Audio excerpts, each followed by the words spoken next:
Term 1 hits grade 12 students with an overwhelming volume of disconnected acronyms, labor laws, and strategic frameworks. It feels like an alphabet soup. Approaching these as isolated chapters makes it difficult to apply the theory to complex case studies. The grade 12 syllabus is best understood as an interconnected operational simulation of a real corporation. This diagram illustrates the enterprise architecture model that organizes your entire first term.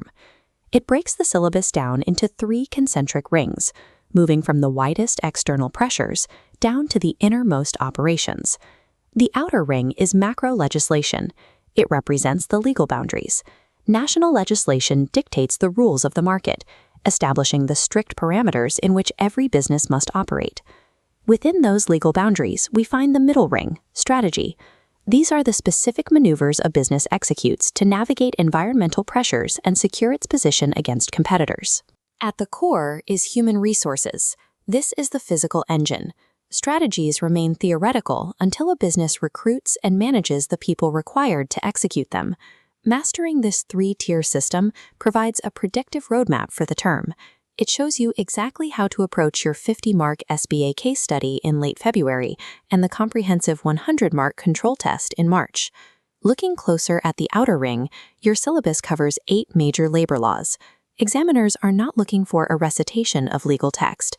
They are testing your ability to analyze how these laws impact daily operations. This matrix displays a universal 4-part analytical framework you can apply to every single act. Instead of memorizing isolated facts, you evaluate the purpose, impact, compliance, and penalties of each law. Purpose explains why the government intervened in the market, usually to address historical inequalities or to protect vulnerable workers from exploitation. Impact requires you to weigh the evidence. You must evaluate the short-term administrative costs against long-term advantages, such as increased productivity from a more secure workforce. Compliance identifies the specific actions a business must take. These are the undeniable operational steps required to stay within the law. And penalties represent the consequences of failure. These range from financial fines to the labor court formally revoking a company's operating license. Let's apply this framework to the Skills Development Act, or SDA. This flowchart maps the specific compliance threshold for the SDA. If a firm's annual payroll exceeds 500,000 Rand, they must register with SARS and pay a 1% skills development levy to their relevant CETA. The purpose is to solve the macroeconomy's shortage of skilled labor. While the 1% levy creates a short-term financial burden, the intended impact is to incentivize the upskilling of the national workforce. Understanding these boundaries keeps a company out of court, but avoiding penalties is only a baseline. It does not generate profit. That requires the middle ring of our architecture, business strategy. Because the macro environment is volatile, management must formulate specific plans to survive external pressures. Before making a move, a business must diagnose the environment using specific analytical tools, SWOT, PESTLE, and Porter's 5 forces. These tools use different magnification levels. A SWOT analysis looks internally at a firm's strengths and weaknesses, while PESTLE acts as a wide-angle lens, scanning for external threats like a global spike in fuel prices.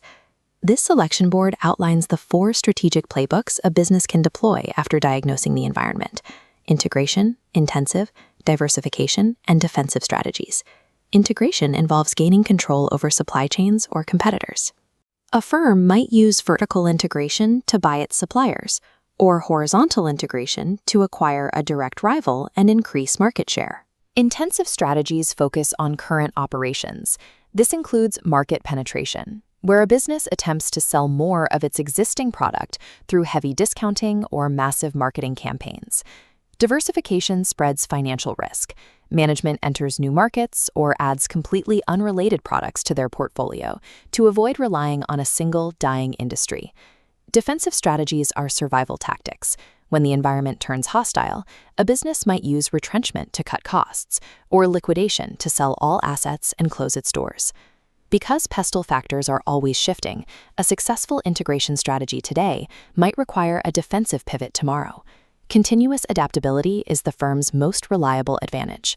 For your late February SBA case study, listing these strategies without context will result in a loss of marks. Examiners require a specific mechanism in sections B and C. You must diagnose the problem in the text, prescribe the strategy, and provide a direct quote as justification. This mock exam shows a high-scoring answer. If the case study describes a business discounting shoes to clear inventory, you must identify market penetration and then provide the exact sentence from the text as your motivation. Examiners are strict on this because they are testing your ability to map theoretical models onto real-world evidence. Theoretical knowledge only has value if you can prove your diagnosis using concrete evidence found in the document. This leads to the innermost core, human resources. Strategies are just plans until the business employs the people required to run them. The HR department manages the employee lifecycle, starting with recruitment. The business must decide whether to promote from within or bring in fresh talent from outside. Selection follows as a risk management exercise. HR vets CVs and conducts reference checks to avoid the productivity loss and training costs associated with a bad hire. After interviewing, the process moves to placement. This is the strategic alignment of a hire's specific skills to the role where they can generate the most value for the firm. To retain this talent, HR manages remuneration. They may use piece rate pay to drive quantity or time rate salaries to prioritize quality, often supplemented by fringe benefits like medical aid or pension contributions. A strategy will fail if the HR engine cannot attract, evaluate, and place the correct human capital to execute it. The most frequently tested phase of the HR lifecycle is induction. This is the formal process of integrating an employee into the corporate culture and legal framework. This diagram shows why examiners focus on induction. It is the exact nexus point where the innermost HR core connects to the outermost legislative boundary. During induction, HR must define working hours and leave days, which physically operationalizes the basic conditions of Employment Act. They must outline grievance procedures, directly applying the rules of the Labor Relations Act to daily office life. HR also ensures the employee understands anti-discrimination policies under the EEA and identifies immediate training needs, which connects back to the SDA. The Term 1 syllabus is a closed loop. The national laws learned in Week 1 dictate the HR operations you study in Week 8. Mastering this loop requires a consistent study timeline. Lock down the macro legislation and strategy tools by late February for your SBA case study. In March, shift focus to the HR core engine to prepare for the 100-mark control test. Most businesses view labor laws as defensive constraints to be endured to avoid penalties. But if a company's HR department uses these laws to train and protect their staff more effectively than their rivals, compliance stops being a burden. It transforms into a documented competitive advantage.